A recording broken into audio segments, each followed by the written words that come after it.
¿Qué tal? ¿Cómo están? Les saluda Carlos Maturana. Les doy la bienvenida a este espacio de conversación hoy para hablar de política y política exterior. Para esto conversamos con el analista internacional y académico de la Universidad de Chile, Gilberto Aranda. Gilberto, muchas gracias por estar con nosotros. Muchas gracias a ustedes y por la invitación. Un placer estar aquí. Gilberto, comencemos con política nacional. ¿Vio el cambio de mando? Asumo. ¿Qué le pareció? Claro, lo vi. Bueno, me parece que es una instancia simbólica que de alguna manera, que cada 4 años podemos apreciar. Creo que es bien importante el tono, la solemnidad que tiene, y si bien en algún momento pensamos que eso podría malograrse, finalmente primó la sensatez de dejar a un lado las diferencias y consagrarse una ceremonia de cambio de mando que creo que estuvo a tono en lo que es, me refiero a la puesta en escena, al rito, que fue lo que se esperaba, ¿no?, en una república.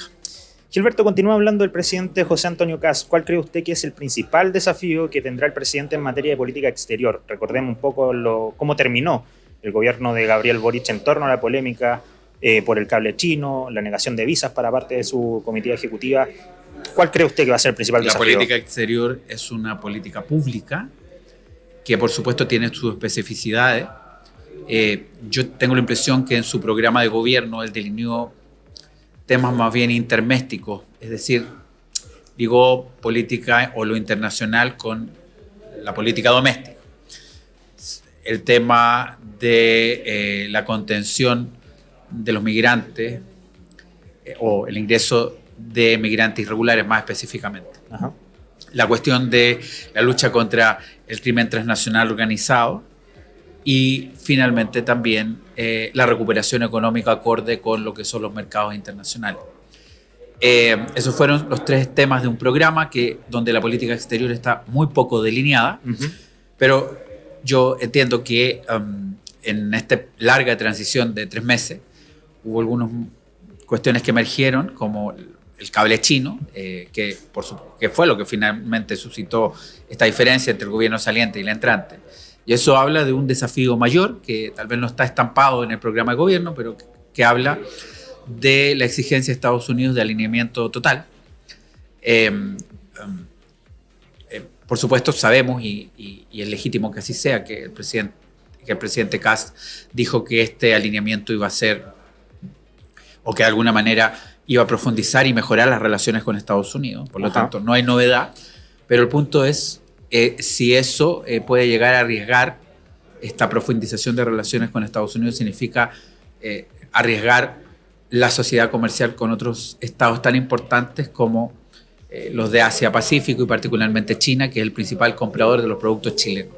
Así que yo creo que esa es una interrogante principal, más allá que, como decía ayer, tuvimos además una primera locución ya en la Plaza de la Constitución, donde nos hablaba de un poco cómo iba la mano dura, en lo interno, pero también aparece la cuestión de los migrantes irregulares, el plan escudo fronterizo, que me parece que está dentro de sus prioridades, y también el tema del regreso, ¿no?, del pasadizo o corredor de retorno. No es humanitario, siempre lo quiero aclarar. Los corredores humanitarios son cuando la gente escapa de los conflictos. Acá estamos hablando de un regreso. Pero esto está complicado porque, como hay varios analistas que lo han advertido, al parecer los venezolanos que viven en Chile pretenden quedarse un largo tiempo más. Gilberto, continuamos hablando del cable chino. En simple, para la gente que no escucha, ¿qué es este cable y por qué resulta tan polémico? Los cables submarinos de fibra óptica llevan información, transacciones, datos a través de los continentes y regiones, conectando al mundo en forma más rápida y segura, o se trata que sea segura. Hay alrededor de 600 cables en el mundo, de los cuales Estados Unidos controla alrededor de 100, o sea, en torno a un 20%, por decirlo así. Y de ese porcentaje, un tercio va al Asia. Es más, Estados Unidos también tiene un cable hacia China, que probablemente ahora no está operativo, hay que cotejar aquello, pero existe. La región de Sudamérica está en ese sentido todavía muy en pañales con lo que es esta proliferación de cables submarinos. Nosotros en Sudamérica solamente tenemos cables que nos conectan internamente y los que van más allá de la subregión pasan por América del Norte, pasan por Estados Unidos. La polémica es porque hace mucho tiempo Chile, así como por ejemplo Perú, decidió hacer un megapuerto con inversión china. Chile decidió que podía ser un hub en materia de telecomunicación a través de un cable submarino, no solamente para surtir a los 20 millones de chilenas y chilenos, sino que para el gigantesco mercado de Brasil y el de Argentina, es decir, una inversión mayor. Este tema se viene discutiendo a principios del siglo XXI. Ajá. Alrededor de la administración del presidente Piñera, se tomó la decisión de empezar, de ir a una licitación. Se vio también el tema de un cable hacia China, pero finalmente se optó por el cable hacia Australia y de ahí de alguna manera lanzar otros cables hacia Asia, pero pasando por Australia. Eso está en construcción, eso se está haciendo. Hay una empresa, hay un consorcio de empresas que están en eso. Esto también es Google, ¿no?, que está en aquello. Pero claramente algunos pensaron que eso significaba que Chile desechaba esa opción, y la verdad es que a mí no me parece redundante. Me parece que sería interesante y consolidaría a Chile en un liderazgo en la región en esta materia si hay un cable directo a Asia. Pero sabemos que estaban todas las señales de que Estados Unidos lo entiende como infraestructura crítica y no lo iba a permitir. Eso es lo que de alguna manera suscitó esto, porque el gobierno del presidente Boric, del expresidente, pues reactivó el tema del cable a Hong Kong y lo hizo avanzar sin decir. Faltan algunas firmas, el proceso está claro, pero lo hizo avanzar. Nos han dicho que no se puede. Hay una limitación, en mi opinión, a las decisiones soberanas. Y claro, esto va dentro de lo que decía, los alineamientos. Si Chile se alinea con esto, y me parece que ese cable ya no va a avanzar, tal como lo dijo el embajador de Estados Unidos ayer, pero la pregunta es si más adelante lo que piden son minerales críticos como cobre o litio. ¿Qué va a decir Chile? También va a decir que sí.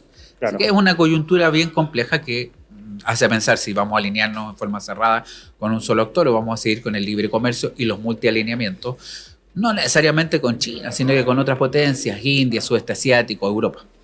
Gilberto, ¿qué pierde Chile a nivel regional si opta finalmente por justamente no prosperar con la idea de construir este cable? Trascendió que Perú iba a recibir este cable finalmente. Si Perú construye el cable, es una opción que se veía que era plausible, pero yo no tengo la confirmación de que eso ocurra. O sea, si Estados Unidos permite que Perú lo haga y Chile no puede hacerlo, creo que hay que hacer una lectura acorde con eso. Y sobre todo pensando en el futuro, porque tenemos una doctrina de la nueva estrategia de Estados Unidos, una renacimiento de la doctrina Monroe, o Don Rowe, como le dicen hoy día, que habla que no solamente la infraestructura crítica o la tecnología es un terreno vedado, sino que te habla de la importancia de los mercados y habla de los datos. Por lo tanto,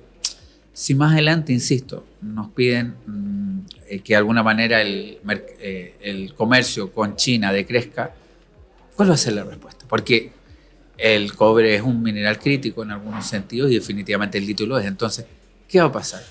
Creo que esto puede ser un aprendizaje también. Bueno, según Bloomberg, ahora el presidente Kast iba a firmar un acuerdo en torno a minerales críticos con Estados Unidos.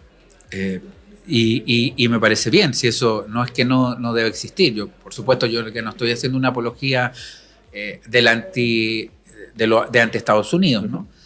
Iba a decir antiamericanismo, pero también somos americanos. Sin embargo, les quiero hacer notar que en Europa estar en contra de Estados Unidos se entiende como antiamericano. Sí. Yo no voy a hacer una defensa de eso. El tema es que eso, en mi opinión, no debe evitar que Chile siga comerciando con otras potencias, y la verdad es que el que más consume cobre no es Estados Unidos, es China. Y eso, si eso se deja recibir, pues también va a resentir al modelo de desarrollo que tiene Chile. Ahora, si Estados Unidos nos va a comprar exactamente lo de China, bueno, ahí podríamos pensarlo, pero claro, esa es una pregunta. Ahora, lo que ha dicho es muy importante. ¿Qué pasa si finalmente el cable lo hace China? Bueno, quiere decir que Estados Unidos confía y considera, en ese caso, y estoy haciendo política ficción, considera un aliado a Perú y no a Chile. Y hay que hacer una lectura a ese respecto. Así que creo que lo que acabas de decir, que yo también lo he escuchado como rumor, hay que seguirlo con atención. Gilberto, te invito a viajar. Vámonos a Medio Oriente. El conflicto se niega a acabar entre Irán, Estados Unidos e Israel. ¿Existen posibilidades de que esto continúe finalmente escalando o la guerra se detendrá en el mediano o corto plazo? ¿Qué crees tú? Es un poco difícil. También acá hay lecciones, ¿no? Una lección terrible, que lo digo con mucha responsabilidad. Le digo, lo que voy a decir es terrible, pero pareciera ser que lo que Corea del Norte ha dicho, que la única forma que Estados Unidos no ataque es teniendo arma nuclear, en este caso pareciera que se empieza como a probarse, porque estamos hablando de un ataque, una agresión, que fue en medio de negociaciones, por segunda vez en medio de negociaciones y de ofertas. En ese contexto, yo diría que está claro que esto que se pensó, parece que alguien pensó que iba a ser un paseo. Yo acá no quiero decir que se equivocan en todo la planificación en Estados Unidos, por favor. No estoy tratando de decir eso, porque evidentemente parte de la planificación resultó un foco bélico ampliado que implicó que Irán, al sentirse atacado, iba a su vez a agredir a las bases de Estados Unidos que están en países del área, que son aliados de Estados Unidos, y que por lo tanto esos países iban a terminar adoptando posturas cercanas a Estados Unidos e Israel. Eso ocurrió tal como fue planificado en el Pentágono y en Israel. Que incluso Europa se sintió amenazada y hubo algunos países de Europa que dijeron que iban a, de alguna manera, a colocarse firmes frente a cualquier agresión, secundando hasta cierto punto también, hasta cierto punto esta agresión. Pues eso ocurrió. Entonces, la planificación, yo no puedo decir que no haya funcionado nada, pero lo que sí voy a decir es que esta idea de un par de días, una semana, eso ya no fue. Esto va a escalar. Irán ha demostrado que tiene capacidad de resistencia y que va a resistir, que ha logrado vulnerar el domo de hierro de Israel y que es capaz de golpear. Por supuesto que es mucho más, el daño es mucho más grande para Irán, eso no cabe duda, que hay asimetría y que si Estados Unidos también está decidido a terminar un conflicto de una manera abrupta con esos artilugios bélicos que tiene, podría hacerlo, pero en el actual contexto te diría que hay posibilidad de resistencia y parece que la otra lección es que es más difícil hacer una guerra cuando el precio del petróleo Brent escala los $100 el barril. Eso es lo que está ocurriendo y por lo tanto pareciera ser que ya no hay tanta determinación en seguir la guerra. Entonces, para terminar, decirte simplemente que se está complicando la garganta, que es el estrecho de Hormuz, por donde pasa el 25% del petróleo mundial. Justamente eso. Y eso está empezando a hacer repensar a varios actores. Vamos a ver si eso se complica en el estrecho de Hormuz, se puede escalar, pero también puede terminar convenciendo a los actores que es mejor salir ya de esta conflagración que de seguir no va a tener una rápida conclusión. Estados Unidos solo busca que Irán no enriquezca uranio, en el fondo, que tenga su ojiva nuclear. ¿Eso es lo que finalmente Estados Unidos busca o busca otro tipo de interés dentro de Irán? Yo creo que quiere occidentalizar igual un poco el país, ¿no? Estados Unidos, Irán es un país que en algunos sentidos está occidentalizado. No digo en todo, pero en algunos sentidos, no completamente. Esto no es Arabia Saudí, el país más radical respecto a un mensaje religioso, vivir y de alguna manera la Sharia, la ley islámica como ley del Estado, ese es Arabia Saudí, un aliado de Occidente. Tenemos un grado de ruido en el ambiente porque nos dicen distintos objetivos. Primero nos dijeron que era un cambio de régimen por todo el oprobio del régimen, que yo tengo que decir, hay muchas cosas que hace que no comparto y denuncio. Cuando hay habitantes, mujeres que llevan mal el velo y son detenidas y una resultó muerta. Eso por supuesto que no lo comparto, no comparto la represión. Desde luego, pero eso tampoco me lleva a decir que voy a estar de acuerdo con una agresión unilateral que ignore además todos los mecanismos multilaterales. También lo voy a denunciar. Y en ese sentido, Estados Unidos dijo al principio que quería cambiar el régimen, después dijo que era el tema del enriquecimiento de uranio, y después el secretario de Estado Rubio dijo que era el programa de misiles. Estados Unidos no quiere enriquecimiento de uranio cero. No solamente que no llegue el arma bélica y que pueda destinarlo a desarrollo civil, no, quiere cero. Quiere que no haya desarrollo nuclear en Irán. Irán entiende que eso es parte de su soberanía. Está el tema del programa de misiles. Yo creo que estos son los objetivos, pero claro, el presidente Trump en un momento tal vez exultante por el éxito, que hay que reconocer lo que tuvo con la operación en Venezuela, donde se cumplieron los objetivos y además dejó a un gobierno que trabaja con Estados Unidos dentro del mismo poder, es decir, ni siquiera tuvo inestabilidad. Un éxito rotundo para Estados Unidos. Pero pensó que se podía replicar, matando y decapitando a las figuras políticas, militares, religiosas. Y eso no ocurrió y por el momento no va a ocurrir. Gilberto, para muchos autores, las relaciones internacionales son anárquicas. Ningún país está por sobre otro. En temas de relaciones de países. Es difícil sostener esa tesis cuando vemos operaciones de Estados Unidos a gran escala en Venezuela, en Irán, o vemos presionando al mercado a través de aranceles donde no le gusta que otros países se sienten en la misma mesa respecto a poderío militar. ¿Se puede defender esa tesis? ¿Las relaciones internacionales son anárquicas o finalmente no? Bueno, creo que son dos aspectos, muy interesantes los dos, pero si bien tienen vasos comunicantes, yo al menos con propósito de análisis los dividiría. Lo último que dijiste me parece supremamente interesante. Ajá. Y yo creo que eso es la constatación que toda esta fiebre arancelaria, lo voy a decir así, significa adiós al viejo mundo conocido por como neoliberalismo, ¿no? De libre comercio, aperturismo, etc. Eso parece estar de alguna manera quedándose muy atrás. Es curioso porque tuvimos una serie de estallidos, no solamente en Chile, sino que en muchos lugares del mundo, ajá, que hacían pensar que a lo mejor este sistema, vamos a llamarle neoliberal, iba a explotar por la izquierda. Explotó por la derecha. Lo que tenemos hoy día es un mundo proteccionista uh-huh, y de mercantilismo a lo más. Eso es lo que está haciendo Estados Unidos. El sistema que creó de libre comercio hoy día pues lo está ignorando, pisoteando, diría yo, y está procurando otro esquema que sea más conveniente. Es decir, el esquema que le sirvió para crecer y consolidar su posición, hoy día no le es útil, y quiere rehacerlo, lo que me parece legítimo. La cuestión es cómo lo rehaces. Si a través de un diálogo o reforma, o a través de medidas unilaterales, tanto por los aranceles como la guerra, lo que decía.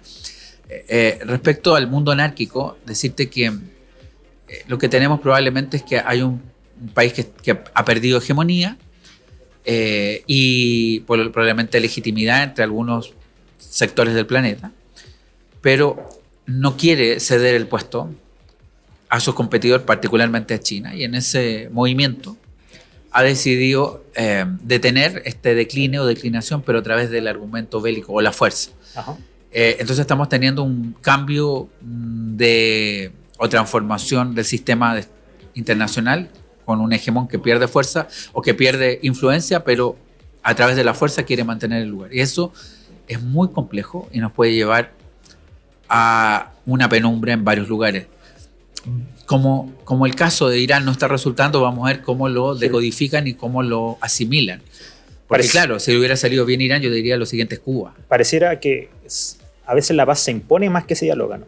Y eso, es que y eso es una mala costumbre que se está tomando en los países particulares. Yo te lo voy a decir de esta manera. Siempre hay un grado de fuerza, ¿no? Pero la hegemonía implica también convencimiento y persuasión y que no tengas que recurrir permanentemente a la fuerza uh-huh, para hacer valer tus argumentos. Eso es un sistema con algún grado de consenso, no digo pleno. Hubo un consenso de Washington, puede que no haya gustado, ajá, el del libre comercio y todo eso para América, pero estaba. Era un consenso a lo mejor que perjudicó, alguna gente que siente que la perjudicó, pero había un esfuerzo dialógico. Uh-huh. El mundo de la posguerra fría, lo mismo, ¿no? Habían instituciones. Y te quiero hacer notar que este sistema que creó Estados Unidos, Naciones Unidas, el sistema de Bretton Woods para lo económico, de Naciones Unidas, muchas veces hubo guerras en las que Estados Unidos se embarcó, pero al menos tenía el decoro de hacer consulta e intentar hacer pasar sus decisiones en el Foro de Naciones Unidas, que ahora no existe. ¿Qué es lo aún más novedoso? Es que ahora no solamente ignora a Naciones Unidas, sino que a su propio Congreso. ¿Quién puede decir, por favor, que esta no es una guerra lo que ha pasado en Irán? Si alguien quiere maquillar y decirme que no fue una cuestión bélica lo que ocurrió en Venezuela, alguien puede hacer algo para decir lo contrario. Ajá. Yo pienso que sí tiene un carácter de hostilidad, pero vamos a pensar que no. Pero ¿quién puede a esta altura decir que no es una guerra franca y directa lo que hay en Medio Oriente? Y aún así, lo que dice la ley en Estados Unidos, la Constitución, es que hay que ir al Congreso. Y en este caso, y esto es lo novedoso, los presidentes de Estados Unidos iban a pedir permiso, la aprobación al Congreso, y esto no ha sido hecho en esta ocasión. Por lo tanto, tengo que decirte, creo que no solamente Estados Unidos, no solamente el sistema internacional se está transformando, sino que quizás, vamos a esperar a ver el final de la película, el propio Estados Unidos. Gilberto Aranda, muchas gracias por conversar con nosotros. A ustedes muchas gracias por la invitación y por supuesto saludando a quienes nos están viendo y escuchando. Yo por mi parte me despido, los dejo invitados a que visiten radiosregionales.cl y también todas nuestras redes sociales. Que estén muy bien, hasta pronto.